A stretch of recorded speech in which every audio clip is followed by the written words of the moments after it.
की अमिताभ बच्चन यांचे वडील हरिवंशराय बच्चन खूप मोठे साहित्यिक होते. ते म्हणतात, मैं यादों का किस्सा खोलूं तो कुछ दोस्त बहुत याद आते हैं, मैं गुजरे पल को सोचूं तो कुछ दोस्त बहुत याद आते हैं, न जाने कौन सी नगरी में आबाद है जाके मुद्दत से. पुण्यात, मुंबईत, ठाण्यात, हैदराबाद, कोल्हापूर कुठे आहे माहीत नाही, पण माझा मित्र सुखी आहे. न जाने कौन सी नगरी में आबाद है जाके मुद्दत से, मैं देर रात तक जागूं तो कुछ दोस्त बड़े याद आते हैं, कुछ दोस्त बड़े याद आते हैं. मी रात्री उशिरापर्यंत जागलो ना का काही मित्र मला प्रचंड आठवतात. काही मित्र फुलासारखे होते, काहींचा स्वभाव सुगंधासारखा होता. या बाबतीत हरिवंशराय बच्चन म्हणतात, कुछ बातें थी फूलों जैसे, कुछ लहजे थे खुशबू जैसे, मैं शहर चमन में टहलूं तो कुछ दोस्त बहुत याद आते हैं. काही मित्र स्वभाव त्यांचा फुलासारखा होता, त्यांच्या स्वभावातून एक सुवासिक गंध यायचा. मैं शहर चमन में टहलूं तो, टहलणं म्हणजे फिरणं.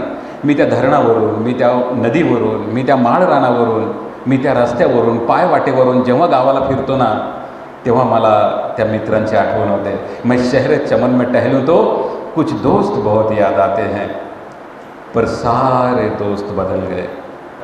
सारे दोस्त बदल गए, नए सिरे में ढल गए. किसी को नौकरी से फुर्सत नहीं तो किसी को दोस्त की ज़रूरत नहीं. प्रत्येकाने आपापली कारणं सांगितली असतील ना, कि किसी को नौकरी से फुर्सत नहीं तो किसी को दोस्त की ज़रूरत नहीं. सारे दोस्त गुम हो गए, तू से तुम और आप हो गए.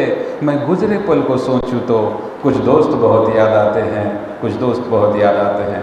पुढे हरिवंशराय बच्चन काय म्हणतात बघा, कि धीरे धीरे उम्र कट जाती है, धीरे धीरे उम्र कट जाती है, जीवन यादों की पुस्तक बन जाती है.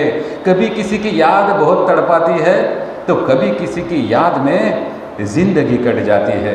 लेकिन किनारों पे सागर के खजाने नहीं आते, किनारों पे सागर के खजाने नहीं आते, और बिछड़े हुए दोस्त पुराने नहीं आते. इसलिए जी भर के जी लो हंस के इन लम्हों को ऐ दोस्त. काय सांगतात बघा हरिवंशराय बच्चन, कि जी भर के जी लो इन हंस के इन लम्हों को ऐ दोस्त, क्योंकि लौट के वो दोस्ती के ज़माने नहीं आते, लौट के वो दोस्ती के ज़माने.